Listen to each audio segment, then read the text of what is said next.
get that one. Yeah, it's probably just this. That's probably. And you can- iPad. Then you can look on A them. meeting earlier, Yeah, so it's perfect. Because everything I've seen is. It's probably just this. That's probably. And you can- iPad. Hey, we're live, folks. Okay. Good evening, everyone. I'd like to welcome everyone to the 2026-2027 budget hearing here in Wilmington, New York. And I see some familiar faces from the community here this evening, so I'd like to welcome our regular, Ms. Sarah Adams, and Mr. Tim Follows to the meeting this evening. So without further ado, I'm going to turn this over to Mr. Seymour and to Mr. Wood, please. Thank you. All right, thank you. It's locked. I will put that full screen and get going here. All right. So just to start off, if anyone who is seeing this online would like to send in any questions, either to the meeting live or for the end of the meeting or even for subsequent follow-up, please do take a moment to email lpdistrictclerk@lakeplacidcsd.net. Okay, so when we're looking at our budget as proposed for the coming year, we're forecasting a $24.6 million budget. And for us, that is a 6.49% increase from the previous year. Are we able to get that bigger, Karen? How we just click on. Can you hit the? So it's, they can see your screen full size. Okay, but what about the folks in the? Oh, yeah, sorry about that. Yeah, we got 3 screens here. Just gotta guess. You gotta figure There you go. Okay, there you go. Yeah, we always give the benefit to Should our I live. minimize this here or with no? us, So out. Awesome. good. Okay. So we have which is a 6.5% increase essentially for a year over year. We'll talk a little about how that came to be, but the primary driver of that increase for us really is health insurance. Our premiums have skyrocketed year over year. In terms of the actual property tax levy, about $18.6 million is generated locally through taxes, and that's a 3.2% increase for us for the previous budget. That does fall within the tax caps by New York State. And our estimated tax rate is $5.18 per $1,000 of assessed value.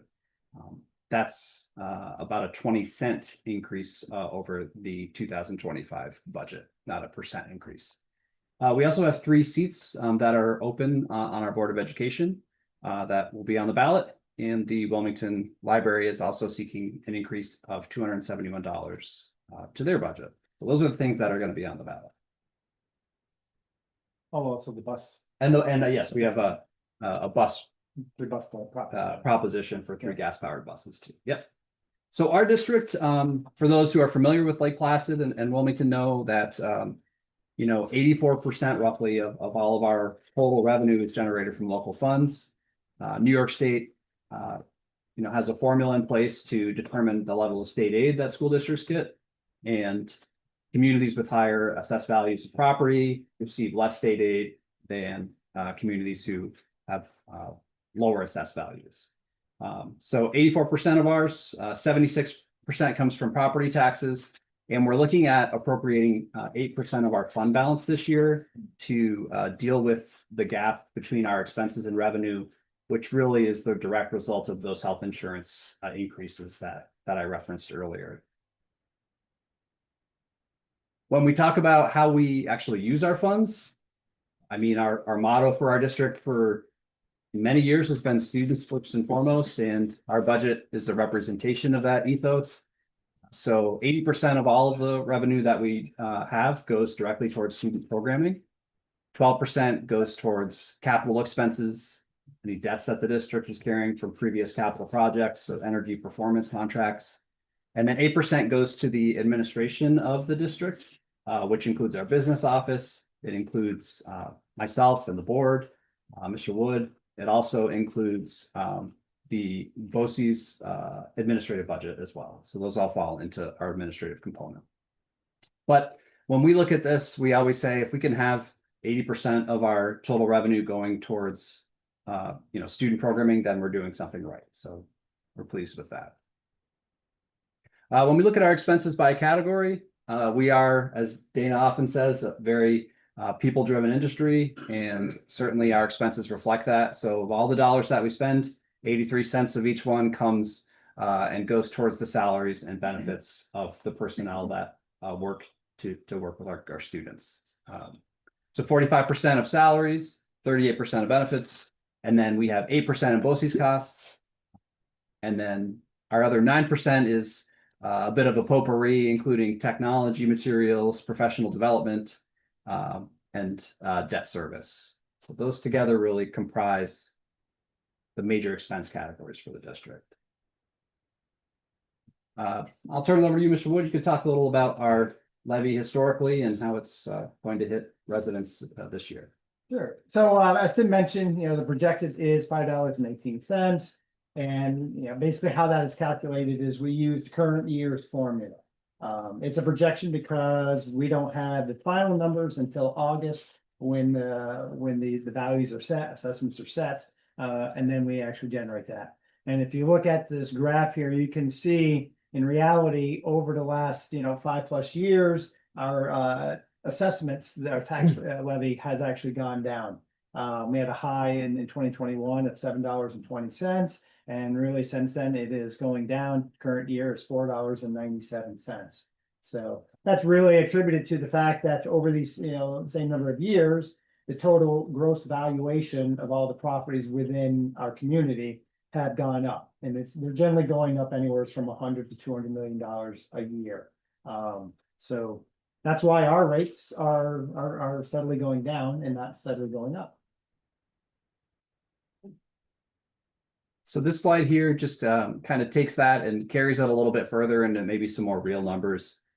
So following that same $5.18 per assessed thousand, if someone were to own a $300,000 home, then the school taxes they would have paid in 2023 would have been $2,000, $2,058.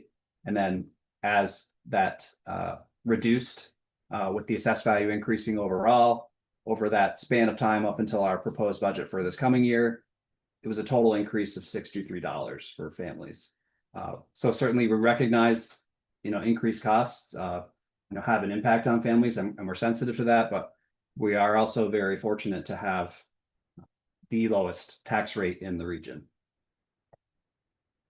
One of the things, to kind of really show, an actual example. So what I did was I actually looked at a home here in the community, a $350,000 home in this year's tax rate. They this year had to pay $1,769.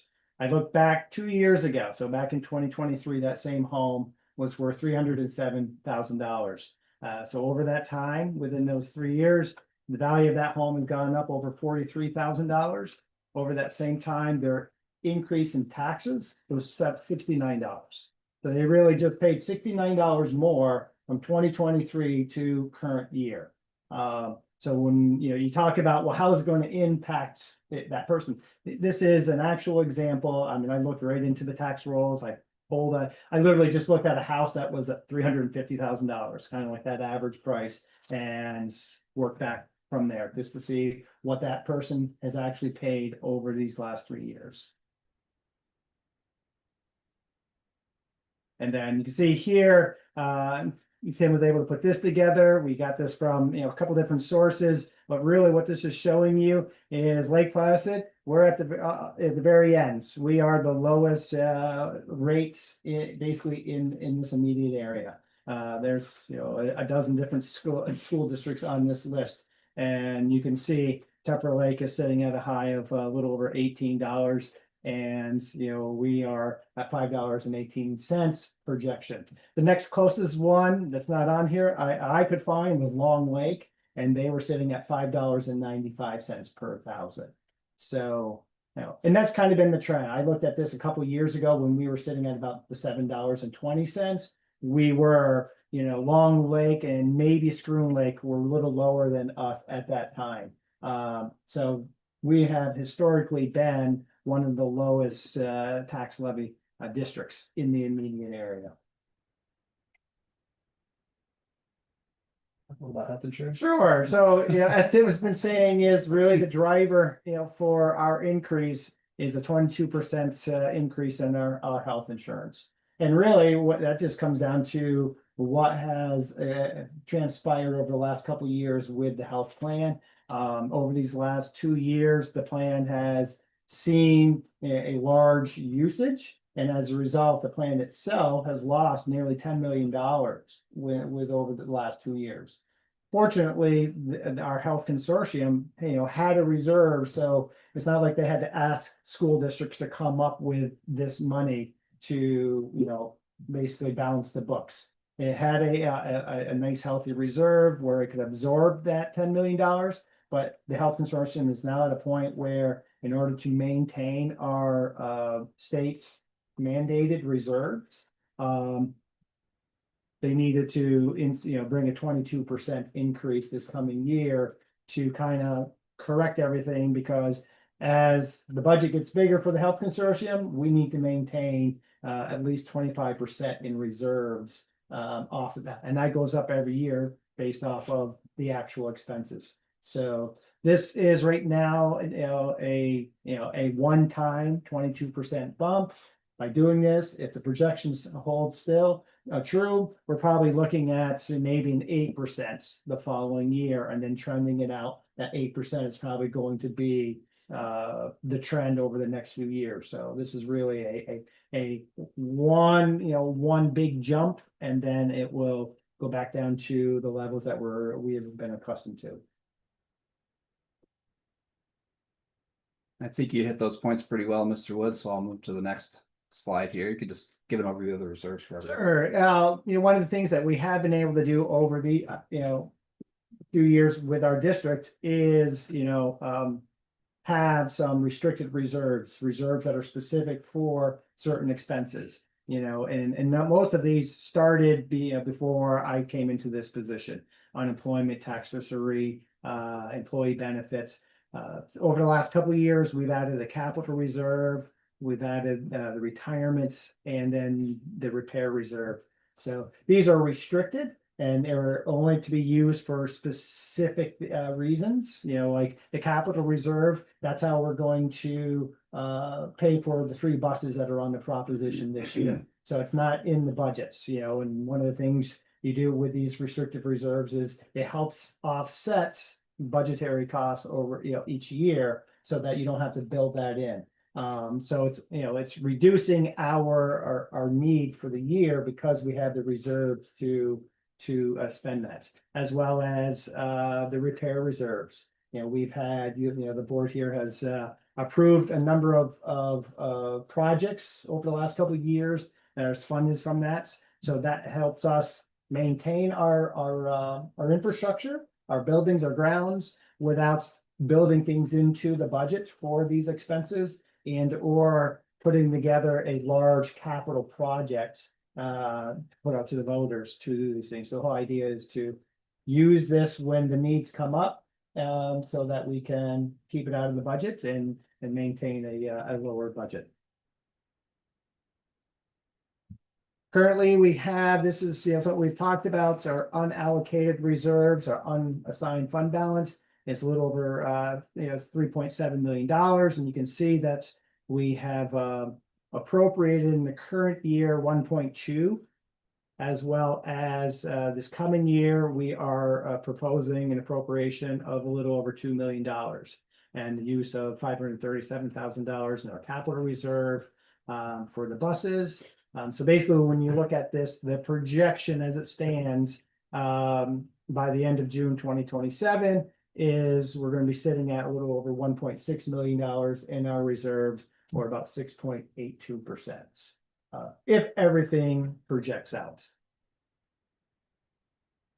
So in terms of the actual budget, we referenced that the 3.2% increase of the levy is under the cap, and that we are going to need to use the unallocated fund balance more heavily than we have ever had to previously. So we also have incorporated a variety of key programming for our students that is vital to continue.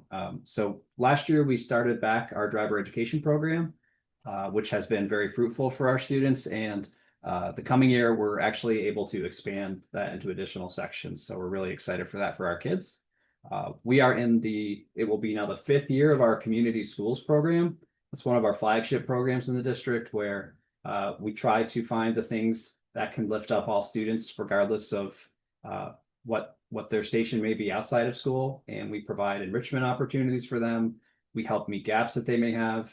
And we just try and make the community and the school as cohesive as possible. So I'm pleased to see that continue. We're maintaining our technology. So we have boards in many of our classrooms that are used to display information for students. And those interactive boards, they're on a tech cycle, just like our computers, that need to be replaced, as a portion at a time, so that we're not replacing everything at once and it becomes unruly. We have the continuation of our science of reading curriculum for our elementary school, which I'm very pleased with the results of that. I know Mrs. Franklin here, our elementary principal, is here as well, and she's led that effort diligently, and I'll be pleased to share some of the good results of that work to date. We have a new elementary math curriculum that I'm excited to hear about. Ms. Blacksmith here, who is our elementary school math department leader, along with Mrs. Franklin, has done a great job piloting different programming through this year and finding the best recommendation for me to bring forth to the board this evening. We have more job and career training for our students. We have an alternative education program that we call STREAM that continues to be wildly successful with our kids. And if you're going to start with that, which is most important, putting Maslow before Bloom, our students eat for free, and that's essential. So we're super fortunate to have that. And Mr. Wood's operations report, he's going to share some of the good news about our school lunch and breakfast programs, showing better results than we've seen in the entirety of the program. So we're very excited about that.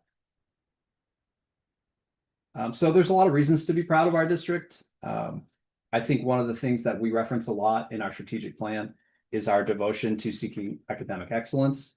And I did want to just share some results because over the last several years, we've tried to right-size the district. If we look at our enrollment from 2000, our student population was nearly double what it is today. We have stabilized the last 3 years. We're hovering around 540 students. But as our student population has decreased, when staff have retired and we've been able to absorb a position without negatively impacting students, we have done so.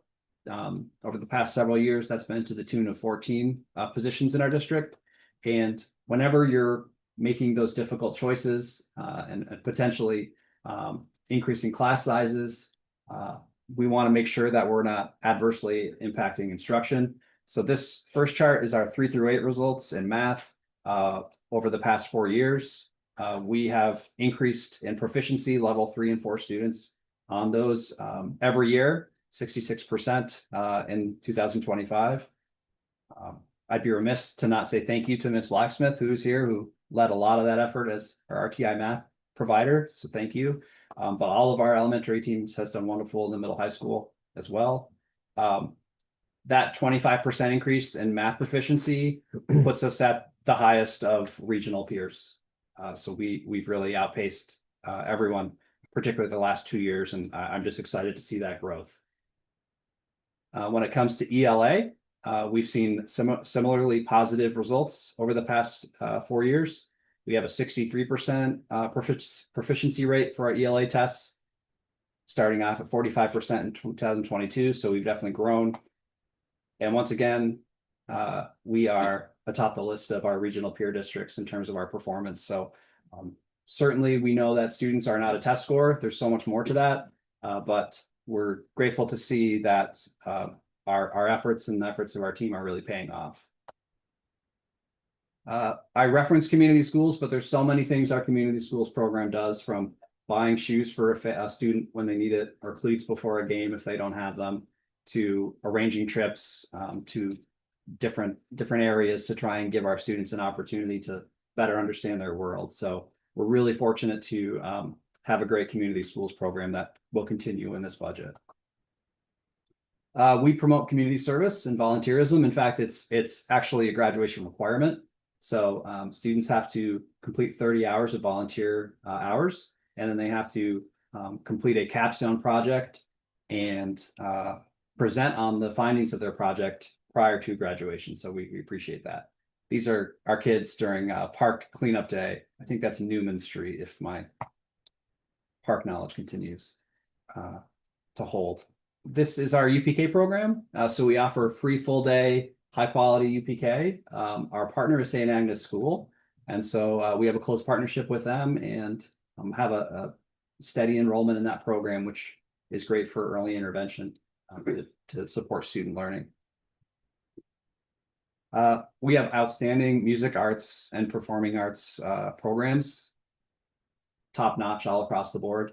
Our all district band and chorus concert is coming up in 2 weeks, and I'm looking forward to seeing students, from third grade all the way up to seniors performing together. It's going to be great. It always is. We do send students to the trade programs at the Alternative Ed Center. The last couple of years have been particularly strong in terms of a percent of the graduating population who endeavored to go to BOCES. The last couple of years, actually, the students going towards the trades has outnumbered the students who are going to college. So we've been hovering at about 56, 58% the last couple of years in that category. Our students are pretty blessed with the cultural opportunities they get.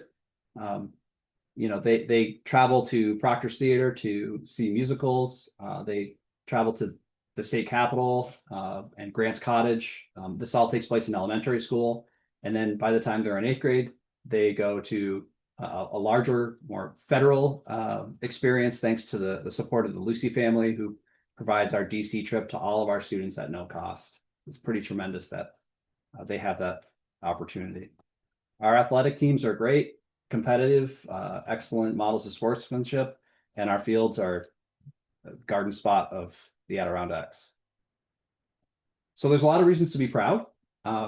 In terms of the ballot, as I referenced, we do have 3 seats open. Robert DeMarco is seeking a 3-year term on the board. This would be the first time that Mr. DeMarco has participated on a board. So we're, pleased to see new folks come forward, and we'd like to thank John Hopkinson for his service to the board as he comes off his term at the end of the year.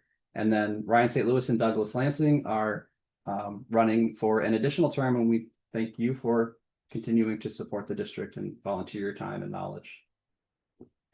The actual vote is Tuesday, May 19th. It's from 2 to 8, both here in the Wilmington Community Center and at the Lake Placid Elementary School.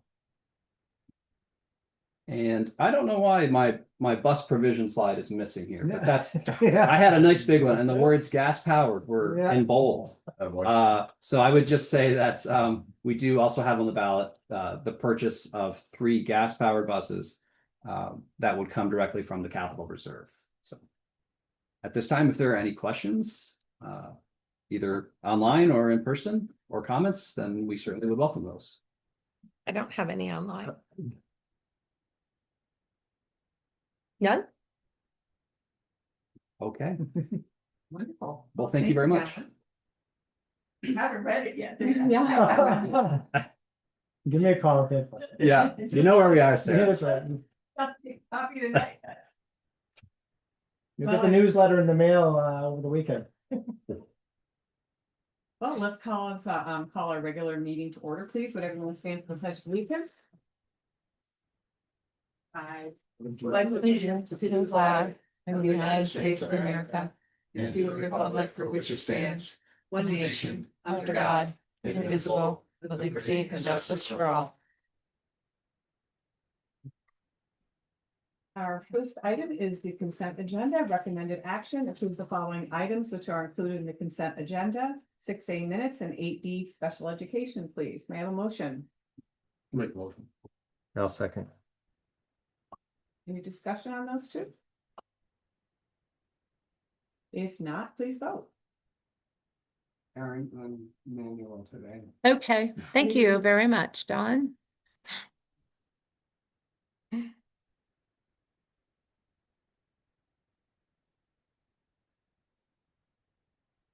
Six yes. Okay, we're going to our first bit of the cause. Anyone in our listening audience today have any questions or comments? Anyone online, Karen? No. No.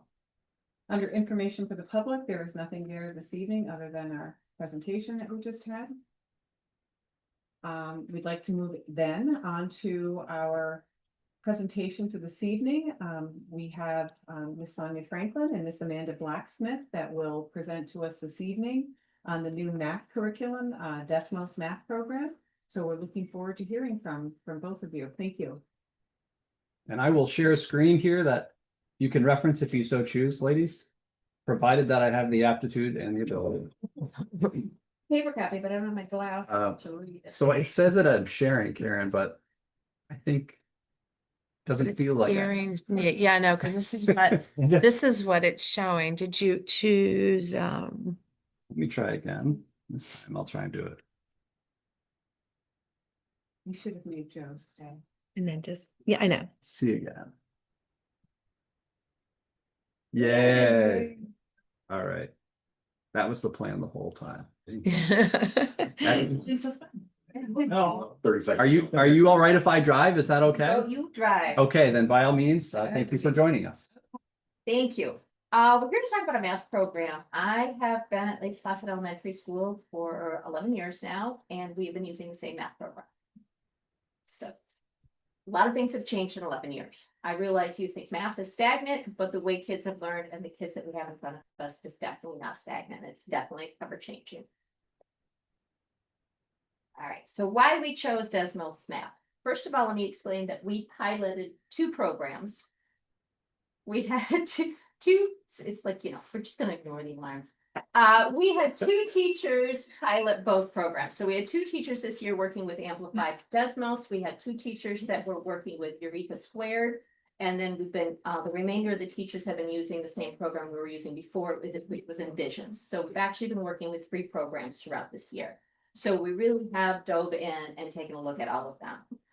Some of the things we found about the Amplified Desmos is 1, it differentiates, which we know the variety of students that we have. We have students that are involved in variety of special ed programs that are involved in our gen ed population to self-contained to, of course, the kids that excel and do very well.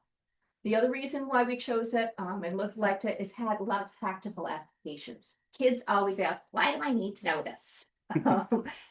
True, I have not used trigonometry in a long time. However, algebra, geometry, things like that, we still do, and depending on your career. And this helps point that out as well. We can eliminate some other programs because this program is having a lot of the other parts built in. Currently, we're using Edmentum, a program that we're using to track progress monitoring. Amplified Desmos Math has that in it, so we can eliminate that program. There's also teachers have been using different math apps. Some teachers like this program, App A, some like App B, some like App C. We've been purchasing it. This has something similar, so we can eliminate all of those. So we're actually eliminating a number of things in order to get this, that this will cover. So I'm not gonna, try to sugarcoat it and say it's cost saving, but we are cutting out some programs in order to make this. So that's one of the reasons that's making this program so desirable to us. As I said, there's a lot of materials that come with this. We have fought really hard. We brought Amanda in to work as our math RTI person. The budget has not been favorable to maintaining that. But as we were doing that and eliminating some of that, this program also offers us some RTI applications as well. It helps us screen students, it helps us benchmark and progress monitor. It allows us to very quickly take those results and forms group for us. So it takes out a lot of that manual sorting that Amanda used to have charts and graphs and data for and regular meetings for. Not to say we're not going to have those meetings, but we're going to focus more on what we're teaching rather than how we're going to divide up the students, because this program will make that very easy for us to look at. You want to talk about one of the people that piloted it was Amanda in 5th grade.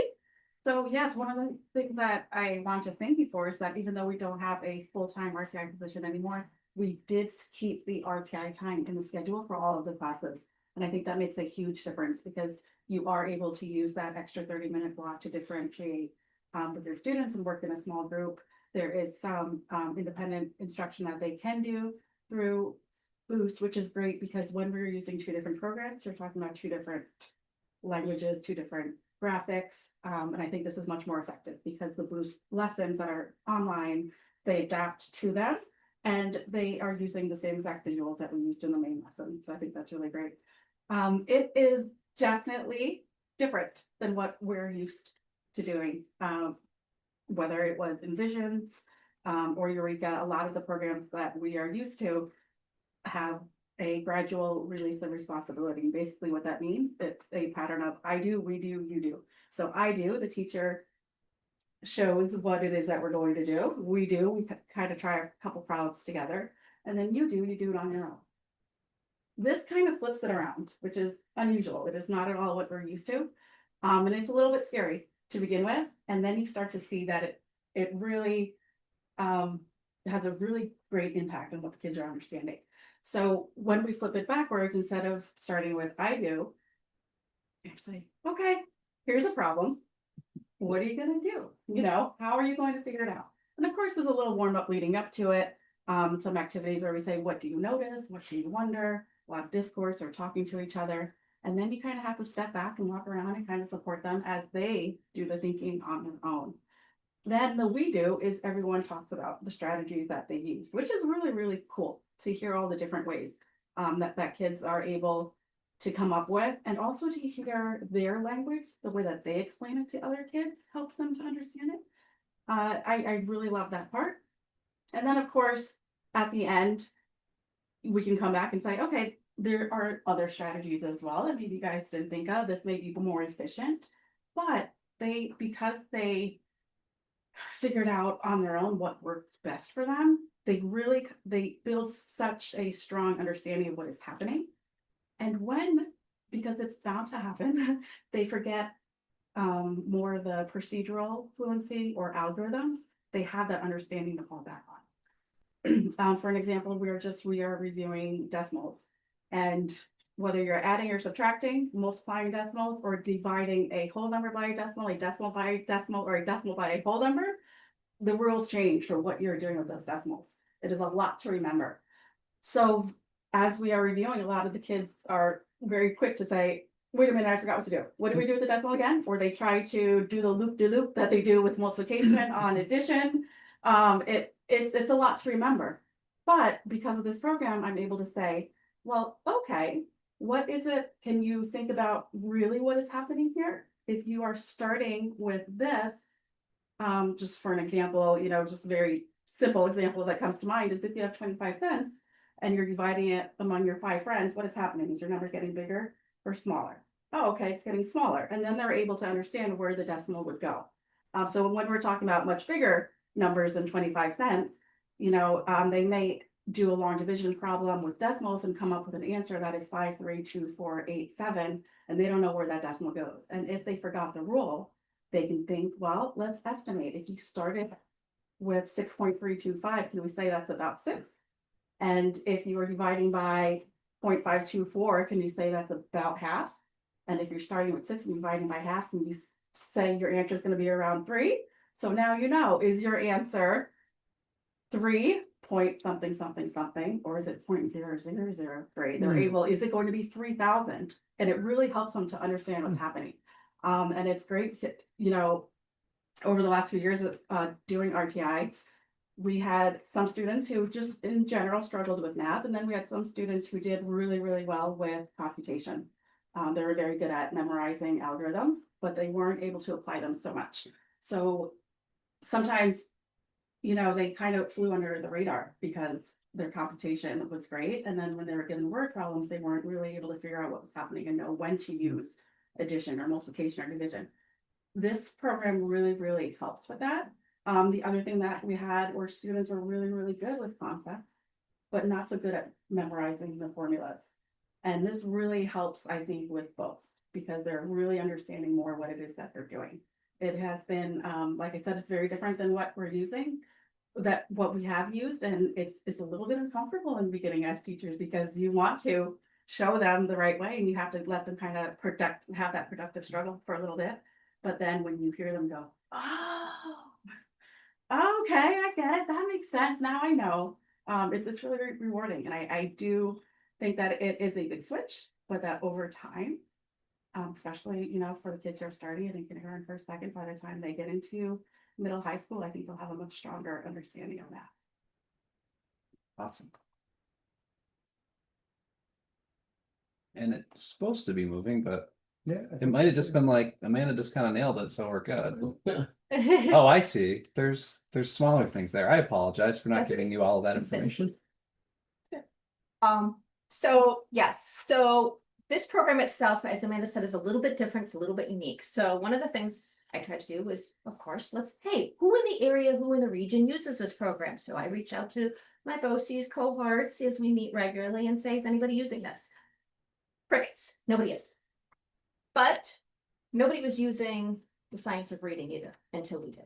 We were the first ones that did that, and we've started that program years ago, and we've already seen great growths, especially the kids that have been using it for several years. I have no problem with trying something new once again. It's the same base program, Amplify. Yes, it is the same program that sold us the Science of Reading program, but that just, again, we've tried different programs that happen to be that way. But I like that uniqueness. I like the fact that it's put the thought process and the figuring in the students' hands. We all know Amanda can figure out what to do when a problem is in front of her, but can the kids? And this forces the kids to immediately start to sit down and figure out, okay, here's some numbers in front of you. Can you figure out what to do next? Which is what real world is. Nobody goes to your job and tells you exactly what to do. They give you a task and you figure out how to do that. So when it talks about support, strengthening, and stretching, it's really stretching the kids and what it is they can do. But we know children will rise to the challenges. Again, when we brought in the Science of Reading, I had a lot of people say, they can't use those vocabulary words, they're too big. They can't talk about those names of those folks, it's too big, the concepts are too big. If you have a student in our elementary school right now, and I know one person sitting at this table does, they come back with some amazing language and some amazing background knowledge. This has the same capacity to it, that same capacity to stretch what's already going with all the different aspects that are in it. I will say also, if you don't mind, just when we talk about, you know, for every student, it really does a great job of differentiating.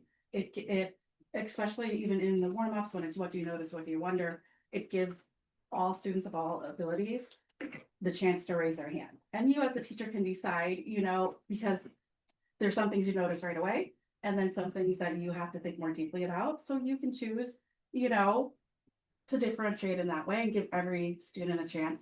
But also something that really surprised me that I wasn't expecting was just going from the NWEA fall benchmark to the winter benchmark, how much growth the high students showed. A lot of our focus is often on making sure that our lower students are getting the support that they need. And it's a lot harder to show that growth. You know, if you are scoring in the 70th percentile and you go up to the 90th percentile, that's a whole lot of growth. If you're already at the 97th percentile, it's a lot harder to see that. And we're seeing a lot of the high students make tremendous growth. I think that they are really building their understanding. And that's a really so. Want me to go back, Mrs. Franklin? Got it. Okay, awesome. Okay, so we talk about math that motivates. This is motivating. I've walked into Amanda's classes not only for formal and informal observations, but I generally do loops around the building as well. So I walk in a lot of times to math class to see what's going on. I don't talk to Amanda. I go in and I talk to kids. I'm like, what are you doing? Tell me what you're doing. How did you get that? And it's really neat to see the kids manipulating the objects in front of them and getting excited about it and saying, hey, wait a minute, you did it this way. Look what I did. Or can you show me how you did that? Your blocks are different than my blocks. So the kids really get excited and motivated about the fact that they have a certain knowledge that they can impart on one another. It has a lot of games in it. It just makes it seem fun. And that's one of the things that really brings out on that.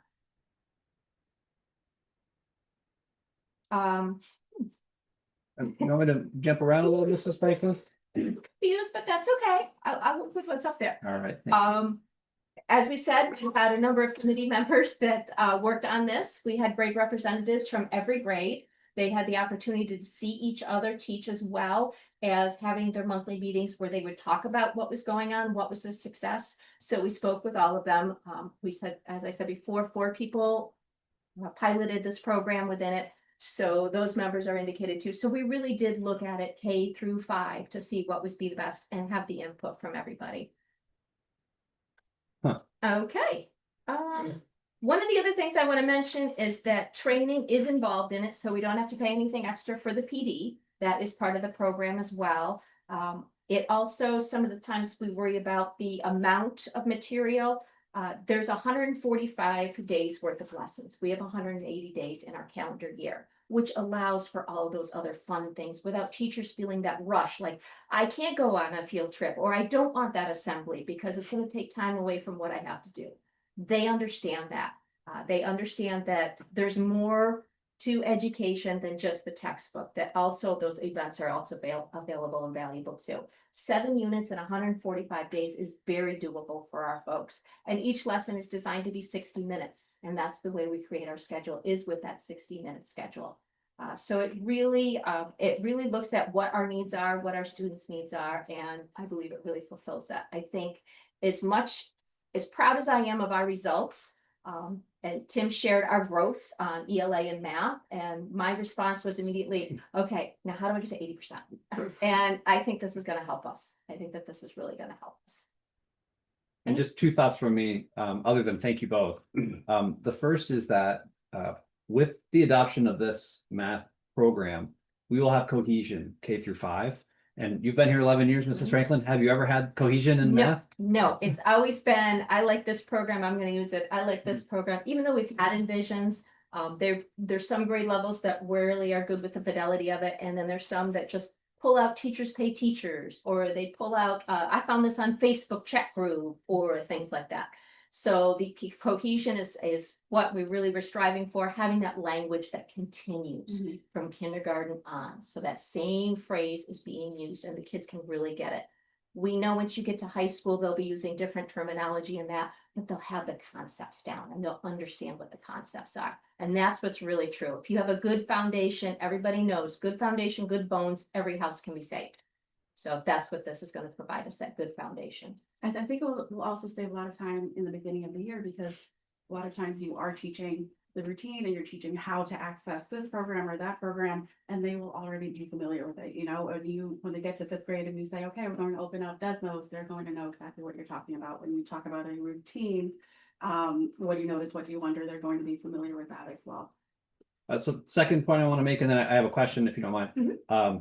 So the second point is I don't know if Chris and Doug, maybe it was around the time when your children would have been dealing with Common Core math coming out, but I can visibly remember as a social studies teacher when that happened, and parents, when they were, in for report card night, they'd come to me and talk, and they would talk about how frustrating it was that they couldn't impart the way that to answer a problem that they had known, because Common Core had said there's only one way to solve a problem. So I'm excited at the prospect that this program is going to let parents engage with math in a way that makes it feel just like comfortable with their kids.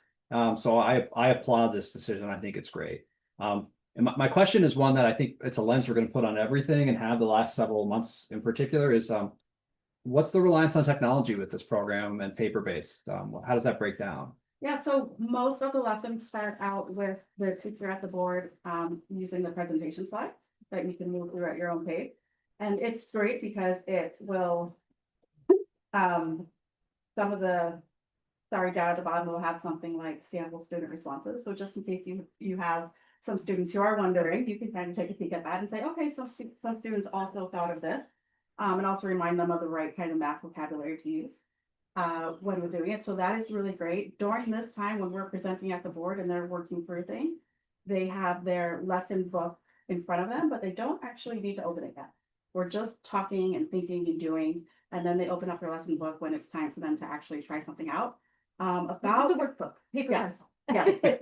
Yes, they're paper-based book. About every 6 or 7 lessons, they have an interactive activity, which I think is really, really great. It's often at the beginning of a unit and then maybe halfway through. They have an interactive activity. And I think that they're really, really great because there's things with them that you can do that you just can't do. I remember when we were first thinking about decimals and talking about that, we're thinking about a ruler and hundreds and trying to say, well, if you have this little bit of space and you were to open it up and zoom in, you know, now you just took tenths and you're splitting them up and you're getting hundreds. And then I went on to the next slide and it actually gave them the ability, this interactive activity, to click Zoom and it opened up and it showed them all these points from hundreds to thousands that you just wouldn't be able to do yourself. And I think it really did increase their understanding. They're like, wow, this is really cool. But it's not something that you do every day. And then when they do it, I think they appreciate it even more. So it's great. Awesome. Well, thank you, ladies. Done? I mean, I think this, I'm sorry, Well, I really like this approach to education. Oh, thank you. And it's not just in the classroom, it's the way you teach a kid to ski. Just go out and fall down a couple times. Absolutely. If you don't start giving them techniques, Mhm, it obviously requires the teachers to be really agile. mhm. And I imagine that's tough. I imagine some people really take to it and some people, because they don't know what's coming their way. Yes. When it- kids it's throw getting stuff it, back at them, and I don't know what specifically we can do, but I personally just want to support that in any way I can, because I think it's right on the button. Yeah, I think it's great. I think it will definitely carry over into different areas in life. You know, I'm big on just time. You know, persevere, don't give up, problem solve, you can do this, and I think that will absolutely help them. I went to the websites this afternoon and did what I had. It's all, there's also the added benefit because it is amplified, it's the same user interface the teachers are already using and familiar with, and the kids as well. So if there's an update, it's going to be, you know, all at once, and that's great as well. well, it looks like an absolutely great program. I'm glad that Tim asked the question about technology and how much of this program is spent digitally versus pencil and paper, especially with math, with retention. Yeah. They seem to do better when they're actually have the pencil in their hand. So, and I'm really excited just to hear the consensus in the school that everyone seems on board with it and you finally have it all together. So it looks just like a great program and the whole math RTI thing has always been very important to me, and just seeing how these students have improved, even the ones that are on the high end of the scale. It's exciting and thank you so much for your work. Oh, sure, of course, I'm. Well, she stole my thunder, but thank you. You guys are awesome. Being one of those parents that's been at the dinner table with my kid, beating my head off the table because I can't help her, you know, this is gonna be awesome. So thank you so much. But thank you. That's all. I went to the website too today and checked it out. So thank you very much for doing it. And the pen and paper, I love it. Yes. I love the pencil and The paper. kids love the workbooks. Yeah. You give them a workbook and they get so excited now. I didn't realize that until we came up with the Science of Reading, that program, the CKLA program. But you get in at the end, the pages that aren't complete. Can you take these home and finish them? Yeah. Some teachers didn't get to the last unit. Can we have that to take home? Yep. Oh, I worked on it this summer. I worked on my workbook Yeah, this great. summer. Nice. I mean, how many kids do that? But That's they wonderful. like it. Yeah. And there's amazing research surrounding the diving right in, like an attention span and things like that, and how Mhm. that's the progressive way of doing things now. So I'm Absolutely. excited to see how that I plays out. think especially in this world where, I mean, even as adults, we don't have. Just used to, and it means, I don't know why this example always comes to mind, but you're like, hey, what was the name of that actor? He played in that movie and you're trying to Let me figure it grab my out. phone. Pick I'm up your back phone and look it You don't up. think anymore. Yeah, exactly, and now, you know, the kids really are thinking Mhm. things through more instead of immediately saying, what do I do? Tell me the answer. And Right. it is great to see the difference, you know, from the beginning of the year to now, that when I present them with something new, they are trying it, digging in. The soft skills are there, the perseverance, yeah. Well, thank you both so much. Thank And you. by all means, you're certainly welcome to stay, or we know how hard you work and you're welcome to go home to your families. Whatever your preference. You've more than earned your departure. All right. Okay, thank you very much. That was a great presentation. So let's move into our report section and Mr. Wood and the operations report, please. Sure, a couple of things. So, that time of year, outside building grounds, doing a lot of cleanup, looking at things, scoreboards, making sure lights are working, all of that. Sometimes it's not as easy as a replace a light bulb, which, you know, that is always the simplest solution. we're finding with some of our lights, it's a little, bigger problem than that in terms of actually bringing in a licensed electrician to fix the lights like at the down at the horse show grounds. Just like at the middle high school sign, I think 3 out of the 4 lights work. One was one was broken off its base. We fixed the base. Wasn't the light bulb, it's the light itself. And lo and behold, it's discontinued. So you can't even replace the light. So now it's a matter of pulling it apart, figuring out what ballast and things like that are needed, or having to replace all 4 lights. So kind of doing that as well. They started a little mini project outside the admin building. So next time you're there, you'll see it.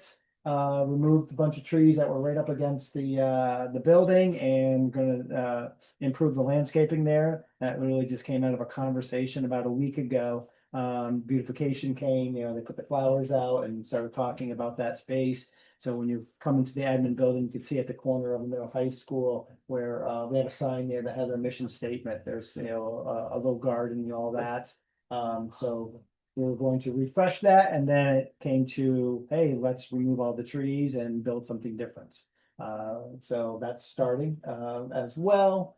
And Yeah. let's have the kids design it. Yes, yeah. So our stream kids are designing. it. So Stream will be Yeah. involved with that as well. We are putting together some summer projects. I will probably have in a meeting or two, a list of things that we'll probably need to use the repair reserve for. We have 6 unit vents that need to get replaced at the elementary school, carpeting in the middle high school library, the admin building. I think the carpet on the business side of it, minus the boardroom, probably has not been touched in 20 years. Looking at replacing that as well. So we'll have that list of it, and also the turnoff valves within the middle high school. I've talked about that a couple times. Getting a plumber to actually show up to do a walkthrough. Very beneficial. I like that. Yes. It has been hard for Dave to do that. So he's reached out to several different. I think we're going with a bigger company, Pipeline, which was part of our capital project, bringing them in. So yeah, so within the next meeting or two, I probably will have a list of things for you guys to talk about and put it out in the public hearing to do that as well. As Tim mentioned this, for the cafeteria, I was looking last week and I was shocked. I've never seen this, but our revenue is outpacing our expenses at this point. Which I've never seen in terms of our food service program. Part of that is, a large part of it is because we are a CEP school. So we do get a larger reimbursement from the federal and states. Last year, the state of New York passed the universal meals. So we're seeing larger reimbursement. That's, part of the whole universal meals are free. A couple years ago, the board did budget for that. And the last couple of years, we really have only had to tap into about 20 to 30,000 of our budgeted amounts. And as it stands right now, that might not even be the case because we're running in the black, which again, I don't know if it's happened in 20 years. Part of that is also meals. The number of meals being served every day is gone up, exponentially. So the quality of the meals, the fact that all the meals are free for everyone. There's never that issue. More and more kids are, eating. Like just today, they are getting ready to make beef stroganoff for the kids, in a day or two. So Where's that when I was in school? yes, exactly. Yeah, they snuck in mushrooms too, like super sly. Yeah. It was a power move. So I know. I'm sorry, I didn't see that. All right, they were decorative. So yeah, so very, very cool. Our cafeteria's done a great job. Yes. Utilization's through the roof. That's kind of operations report. Any questions? Okay, we'll move on to Mr. Seymour and the superintendent report, please. Awesome. So I do have a lot of things in my report. I will try and just make it succinct though. So yesterday and today was kindergarten registration. So we're forecasting about 30 new entrants into our kindergarten program next year, which is great. We had 28 register already, and we routinely pick up a couple students over the summer, which is good. Our middle high school students worked with our current kindergartners to create a welcome to kindergarten book. which all the new students got, and it was adorable. The pictures were absolutely adorable. There were tips in there. Some were more useful than others. Obviously, the highlight was don't eat your boogers. That was an actual page of adorable, but important lessons. So we do thank our stream program and our current K team for putting on a great kindergarten registration. We're really excited for that. Our community schools program is always seeking ways to bring the community into the school and to bring our students out into the community. And we have some things that are planned for the next couple of months. So one of our programs is Learn from the Pros. Different professionals come in and speak to students about career opportunities that they have experienced. So we have a DEC forest ranger coming in to talk to our kids, which is great. We've done a lot of parent events this year, particularly at our elementary school, which traditionally has been more closed to parents than we really want. We want to be a more open campus and have events for our families. So we have our third family parent student breakfast coming up in I think end of May right at school, which will be exciting. And we could show off our full dedication to real maple syrup, which we did make the shift to I think midstream this year. So that felt like just a necessity on philosophical grounds for our district. So that was good. And then we have a writing competition underway for our middle school students where they can write about the significance of a family recipe. And then the winners of the competition will have a meal where those recipes are all made and all of the entrants and the families can come and have the meal. So we're excited to try that out. And we have spring community classes coming up for community members. So anyone who's watching online or in attendance and is interested in free classes coordinated through the school, just pay attention to our social media the next couple of weeks. We've done all sorts of things from landscaping and baking and pottery to fly fishing. We did a fly fishing one last year that was pretty popular. So good stuff in our community schools program. Our athletics, believe it or not, spring sports is more done than not. We've got about 3 weeks left. So it's a little crazy, considering that spring hasn't really started if you're paying attention. But one thing I just wanted to reference, Section 7, of which the school is a part of, made a pretty big move at the recent meeting. Golf, which has been a spring sport, is now going to be cordoned off as a fall sport. And so obviously, students will have an opportunity to have more playtime without, abhorrent weather. But unfortunately, kids who played soccer or volleyball, they're going to have to make a choice come this fall if they also are golfers. So there's a trade-off there. But did just want to make everyone aware of that change because it's hot off the press from the section. And then just some things about our instructional technology plan that I wanted to bring up because I think they're timely. So every 5 years, the district has to complete an instructional technology plan. And in that, we have to have a series of goals and action steps about how we want to utilize technology in a thoughtful way in the district. So one thing we've been laser-like focused on is striking a balance, finding the Goldilocks zone between preparing our students to be able to use technology and AI in a thoughtful way, in a responsible way, but also not being so dependent on it that you can't look someone in the eye and have a conversation and work a problem on paper. So really that lens of balance is being put on everything we're doing, and certainly when it comes to our instructional technology plan. So just some anecdotes that we're putting in to kind of support that. We are partnering with Lego Education, and so all of our K through 8 students will have classroom sets of Legos that are integrated with AI technology. So students of 4 will build kits together, follow instruction, work on their fine motor skills. And then at the conclusion of the build, then they can use the AI platform and bring that in and show them coding and show them just different ways that newer technology can fold into older technology. I don't know if Lego's technology is so much of a lifestyle, but either way, I'm excited to see our kids have some hands-on learning for those skills. We have our 2 lead tech folks in the district, Jason Leon and Carissa Merrihew.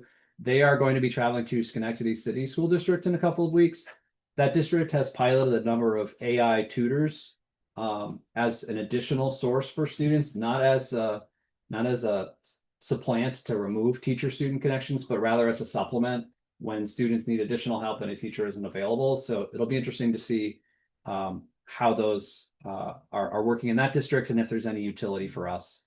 And then another thing that's kind of our white whale is I referenced during our budget hearing the performance of our students in math and English in our 3 through 8 federal assessments. Usually they happen around this time of year. They just finished a lot of them. Over the last several years, students have only been allowed to take those tests on a computer.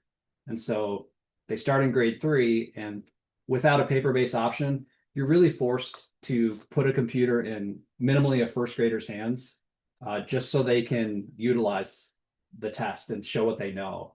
And there's just huge problems with that. Not only is it costly, but it's not developmentally appropriate for kids.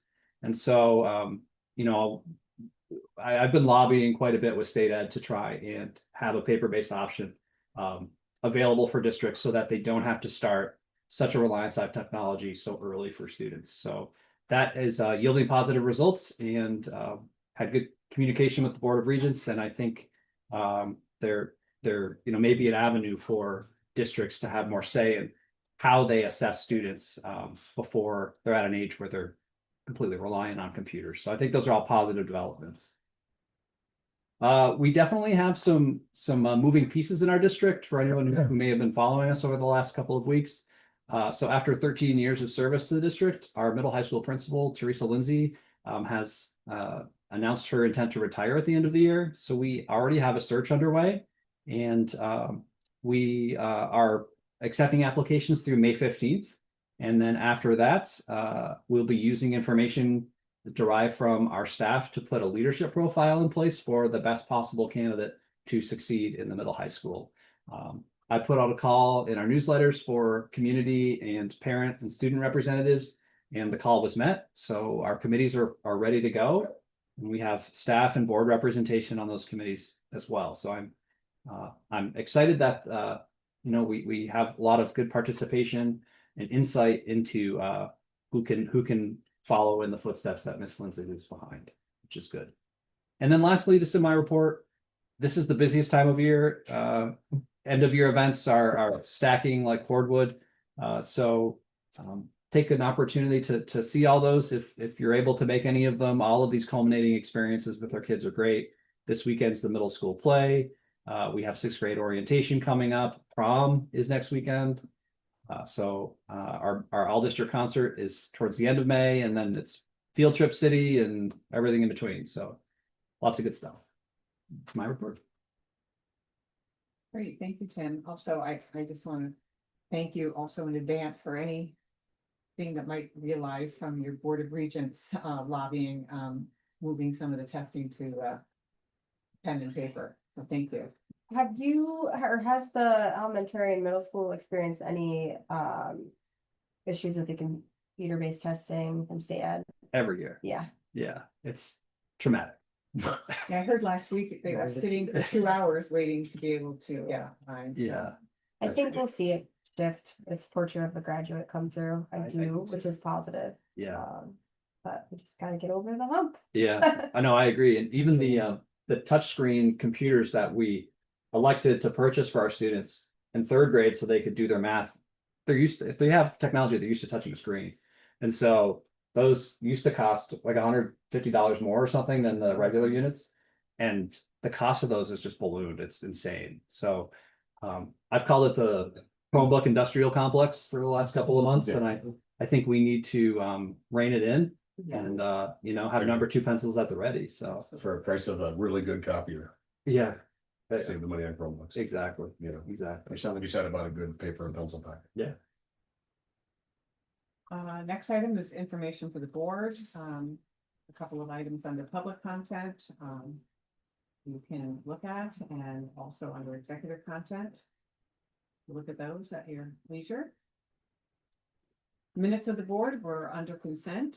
Moving on to personnel. Personnel consent agenda, recommended action, approve the following items which are included in the personnel consent agenda. 7B, appointment of election inspectors and workers for the budget vote, May 19th, 2026. 7C, approval of management confidential contract. 7D, approval of management confidential contract.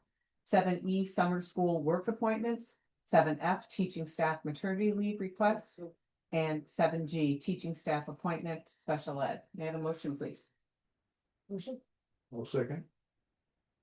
Any discussion? I just want to mention here that with the teaching staff appointment, Zanetta Sekunjanen has been a real asset to our district as a long-term sub, and I really think she's gonna just improve the quality of our instruction. So I'm excited to make this recommendation to you. Please vote.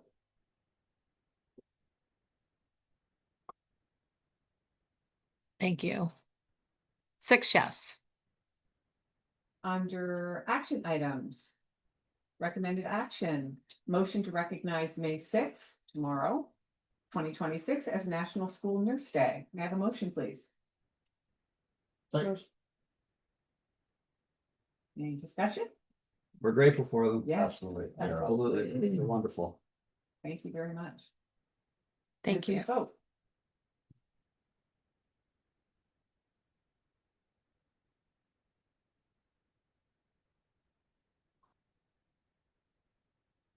Six yes. Next item, recommended action, motion to recognize May 18th, 2026 as National Speech Language Pathologist Day. May I have a motion? Make a motion. Second. Discussion? Ms. Kirchner, Ms. Kozak are making a big difference in the lives of our kids, so we appreciate them. Thank you. Please vote.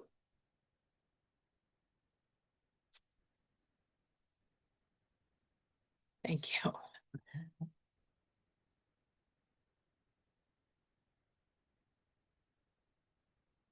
Six yes.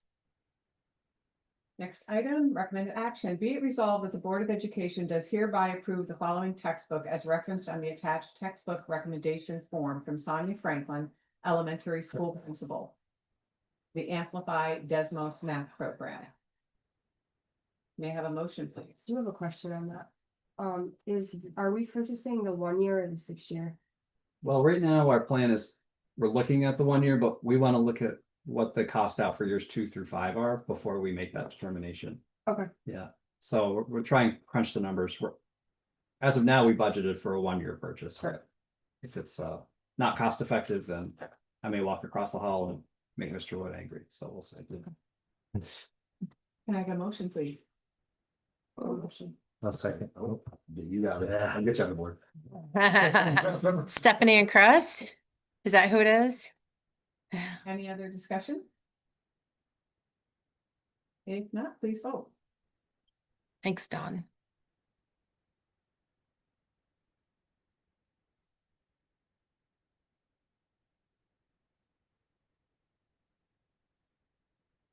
Six yes. Special education was under consent, moving into linking goals with agenda items. What can we? The budget report. Nice. Amplify students first and foremost.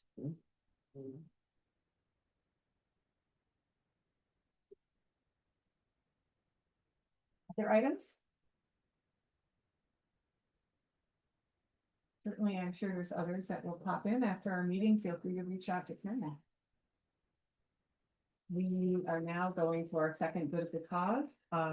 Is there anyone that joined us in the audience that would like to speak at this time? There's nothing online. No. Okay. By the way, thank you for coming. Waiting for next. Yeah. We'll move into our adjournment phase, the next meeting date and location. We'll have our budget vote on May 19th, from 2 to 8 p.m. And the regular board meeting to adopt those results will be the following evening on May 20th. Any old agenda topics? I see that we do have one. To discuss maybe again our mock crash. I don't know if there's updates there that we'd like to share. No, so we've started the research process and different strategies to promote safe driving amongst adolescents, and so I just want to make sure that the board sees a layered approach as of value, and that if I work with driver ed and our middle high school teams, that and you know, give a plan back to you, that you'll find that of value. I really appreciate that. It slows it down, but you're going way back. Checking So I think. necessary research. And- and- And I appreciate that approach. We'll have a very informed decision. I think that the part of it too is like, it's May 5th. Yeah, prom next week. Yeah. You know, so we're not gonna be able to do something before that, you know, and. You know, looking at this after 25 years in the fire service, responding to these, responding to friends, being in these. You know, we need to look at all aspects of this, mental health, we need to look at the shock and awe factor of this, and. I think this will definitely benefit our students, you know, like you said, a layered approach, but I don't want this to be just put off to the side and not talked about and, you know, dismissed, because this is something that will help our students and will help. I mean, I have a teen driver now. It's the scariest 5 minutes of my life, driving from school, you know, the house, but I have a teen driver now, so, and I don't want to respond to her crash, you know, and I think there's a lot of value in this, and like you said, we slow it down, we get all the necessary information, we get all the necessary mental health pieces to it, and we try to play for next year. Yeah, I noticed that, I saw it again on, the first time I brought this up, it was a segment that was on the WPTC local news, and again, they had it. On the other evening that the Peru Central School District also did it. For those that may not know what we're talking about, it's creating a mock crash. To let the junior, seniors in high school, it's a coordination with the fire department, the ambulance. To put on a mock scenario of what happens if students are drinking and driving, if they're distracted drivers, text messaging, all of that. There's pros and cons, and so we're just trying to determine as a district. How we might move forward and also present a program in our district, and I know in the past in our district, we on some level have done a layered approach. We have done, you know, the students signing a contract that they're not going to do this. We've had a wrecked vehicle in the parking lot for them to see. We've done after prom parties where we encourage the high school students to stay after prom and not drive, and we've even raffled off used vehicles to the students that would stay there. So there have been things that we have done in the past. This just bumps it up a little bit and makes it more real. I will say I graduated from Osceola Valley more than 20 years ago. But every year before prom, they would do the same thing. They would have a mock crash outside in the football field so that anybody who was going to prom could see what happened. So it's been going on a long time. I think it's a great program. Yeah, it has. I you know, I think that we're just trying to look at it with, you know, big lenses to make sure that, you know, the emotional side of it. I feel pretty passionate about wanting to do this because I really feel if there's one student that we can really hit home, it may not be easy, but, and I've said this before, looking at a mock crash might bring emotions out. But I also think having to go to the funeral home brings a lot more emotions out, and that's just the way that I feel about it. So whether we do it or not, I want to be on the record that I support this. Yes, Have you ever thought about bringing in a victim or a person that has had the accident? yes. And talk to everybody? Yeah, we've got someone in mind. We've had two local ones, since, some of the people in this building have graduated, that have hit home in Lake Placid, and, one has already expressed an interest to come in when she lost her sister in high school in Lake Placid and would like to share her thoughts on it. So, it's not going to happen this spring, but I hope maybe by next spring that we can come to a consensus and, giving families the option to opt out of it. You don't have to participate in it. But if you have a child that you would like to participate in it, then I think that should be an option. Then I just have one more, and I don't want you to kill me, I just want to ask. No. Did we ever have any closure on, remember when the student board members came to us about allowing significant others from other schools to go to proms, dances, i.e. events in Lake Placid? Was there ever any headway on that? If there was, and I apologize if I missed it, but was there ever any headway on that and a resolution? Yes, headway. Our code of conduct has been revised, so the committees just met in both buildings. And previously it said prom only, and now it says students grades 9 through 12 can bring. So I haven't had a chance to tell our student board member Will that we are incorporating that, but Just wanted to follow up because it was Absolutely. prom season and I wanted to make sure that their voices were heard. So- Absolutely, yeah. So when we have our code of conduct hearing on June 16th, whenever our June meeting is, that those changes will be incorporated. The next year's handbook will allow students to bring guests from other districts, provided they are, meet the criteria. Oh, That's great. awesome. I thank Will for bringing that forward to the board's. attention, Absolutely. because we wouldn't have known No, if we that's had missed great. anything. Any new agenda topics that we'd like to put on there for next meeting? If not, a motion please to adjourn our meeting this evening at 6:18 PM, please. Let me make a comment real quick. Oh, I'm sorry. Very quickly, just Oh. thank you for coming and having this meeting here. It's important, and I remember when the community fought for this and advocated for this, and we'll try to do a better job next year advertising. We did a better job this year than we have in the past, but we'll try to continue and do better, and we kind of accidentally boosted some turnout for you. We appreciate it, and then Sarah's not here all by herself this evening. It's so nice. No, we enjoy coming down here, Tim, and we appreciate you, extending that invitation to us every year. Thanks, Tim. So, motion to adjourn, 6:19, please. I'll make a motion. Come on, Ryan, you want it. Ryan fighting over this. Everybody, aye? Thank you. Again, thank you everyone for taking time out to come this evening. We appreciate it.